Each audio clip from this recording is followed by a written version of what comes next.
Salam sejahtera untuk kita semua. Pelajaran Sekolah Sahabat dengan tema utama Misi Allah, Misi Saya. Pelajaran ke-9, Misi kepada orang yang berkuasa. Minggu 26 November, Nebukadnezar. Sebagai anggota gereja, kita percaya apa yang dikenal sebagai pendamaian yang tidak terbatas. Berlawanan dengan sebagian denominasi Kristen lainnya, kita percaya bahwa kematian Yesus adalah untuk semua orang, bukan hanya satu kelompok khusus yang ditakdirkan Allah untuk diselamatkan. Karena Allah menghendaki supaya semua orang diselamatkan dan memperoleh pengetahuan akan kebenaran. Yesus menawarkan dirinya sendiri sebagai satu korban, dan ia adalah pendamaian untuk segala dosa kita, dan bukan untuk dosa kita saja, tetapi juga untuk dosa seluruh dunia. Itulah sebabnya mengapa setiap orang dipilih, sebab di dalam Dia Allah telah memilih kita sebelum dunia dijadikan.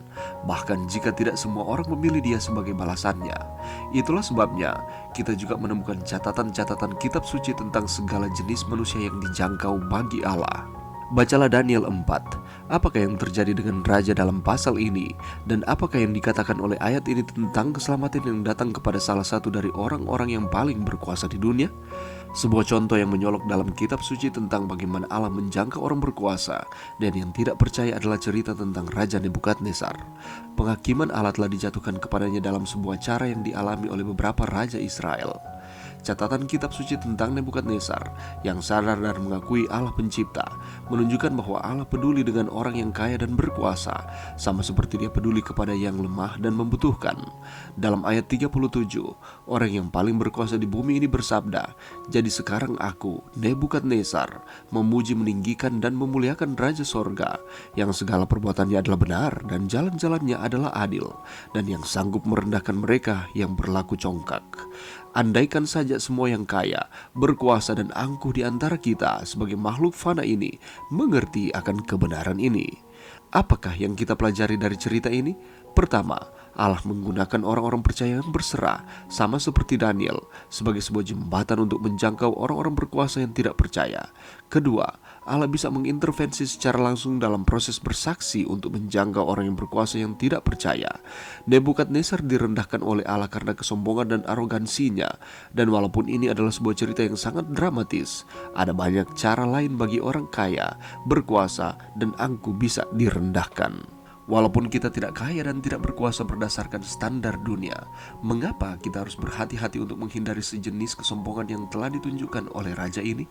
Mengapa sikap itu bisa lebih mudah kita miliki daripada yang kita pikirkan? Pelajaran yang bisa kita dapatkan pada saat ini, saudaraku, kalau kita membaca di dalam Daniel pasal 4, di sana menceritakan bagaimana Allah menjangkau hati dari Nebukadnezar, di mana kita ketahui bahwa Nebukadnezar menyombongkan diri dan dia harus mengalami penyakit yang aneh. Tetapi ketika dia mengakui Allah sebagai Allah yang mengontrol segala sesuatu, ia dikembalikan ke dalam kondisi awalnya kembali. Selama 7 tahun Nebukadnezar menjadi suatu keheranan bagi rakyatnya, karena 7 tahun lamanya ia direndahkan di hadapan seluruh dunia. Kemudian akalnya dipulihkan dan dengan kerendahan hati memandang kepada Allah yang di surga. Ia mengetahui dalam tangan ilahi pukulan yang menimpa dirinya.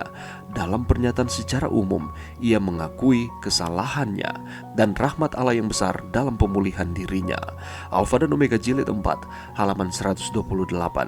Tidak diragukan bahwa perubahan besar dapat terjadi ketika Nebukadnezar mengangkat matanya ke sorga. Dia memandang kepada Allah, gantinya kepada pencapaian-pencapaian pribadinya, dan Allah memulihkan akan keberadaannya. Begitu pula dengan keadaan kita pada saat ini, bahwa perubahan besar dapat terjadi di dalam kehidupan kita ketika kita mengangkat mata kita ke sorga memandang kepada Tuhan. Tetapi kalau kita mempelajari akan kisah ini tidak sekedar berbicara tentang Nebukadnezar, namun mengenai belas kasihan Tuhan. Raja telah kehilangan 3 kesempatan sebelumnya untuk menerima Allah Israel sebagai Tuhan atas hidupnya. Kesempatan-kesempatan seperti itu tersedia baginya ketika dia mengakui kebijaksanaan luar biasa dari 4 tawanan muda Yehuda di dalam Daniel pasal 1, ketika Daniel menafsirkan mimpinya di dalam Daniel pasal 2, dan ketika ketiga orang Ibrani diselamatkan dari dapur api di dalam Daniel pasal 3. Tetapi di dalam 3 kesempatan tersebut, Raja Nebukadnezar belum mengerti sepenuhnya siapa Allah itu. Terlepas dari sikap keras kepala penguasa ini, Tuhan memberinya kesempatan keempat, akhirnya memenangkan hati raja dan mengembalikannya ke kerajaannya. Seperti yang digambarkan oleh pengalaman Nebukadnezar ini, Tuhan memberikan satu kesempatan sesudah kesempatan yang lain untuk mengembalikan kita ke hubungan yang benar dengan Tuhan. Seperti yang tertulis di dalam 1 Timotius 2 ayat 4, Tuhan menghendaki supaya semua orang diselamatkan dan memperoleh pengetahuan akan kebenaran. Tetapi terlepas dari itu semua, Allah menghargai setiap pilihan-pilihan kita. Kalau kita merenungkan akan pelajaran ini, kita dapat memperoleh manfaatnya. Yang pertama adalah Allah menggunakan orang-orang percaya yang berserah kepada Tuhan, sama seperti Daniel, sebagai sebuah jembatan untuk menjangkau orang-orang yang berkuasa yang tidak percaya, dan Nebukadnezar ditobatkan. Yang kedua, Allah bisa mengintervensi secara langsung dalam proses bersaksi untuk dapat menjangkau orang yang berkuasa yang tidak percaya. Nebukadnezar direndahkan oleh Allah karena kesombongan dan arogansinya. Jadi kita perlu mengetahui di dalam kehidupan kita dan menanamkan di dalam pikiran kita bahwa segala pencapaian-pencapaian yang kita dapatkan, harta, ketenaran, kedudukan, itu semua adalah pemberian Tuhan di dalam kehidupan kita. Janganlah kita menyombongkan akan setiap pencapaian kita, tetapi justru harus dengan penuh kerendahan hati melayani Tuhan dan sesama manusia lewat berkat yang Tuhan percayakan. Itulah sebabnya, marilah kita terus setia kepada Tuhan lewat pencapaian-pencapaian yang Tuhan berikan di dalam kehidupan kita. Mari kita melayani Tuhan. Janganlah meninggikan akan hati kita, tetapi marilah kita terus dengan kerendahan hati melayani di dalam setiap kehidupan saudara dan saya. Mari berdoa. Terima kasih Tuhan atas firman-Mu pada saat ini. Bantu kami Tuhan untuk kami terus rendah hati, kami terus melayani Tuhan dan melayani sesama kami manusia. Kami mau belajar dari pengalaman Raja Nebukadnezar. Ini doa kami Tuhan di dalam nama Yesus. Amin.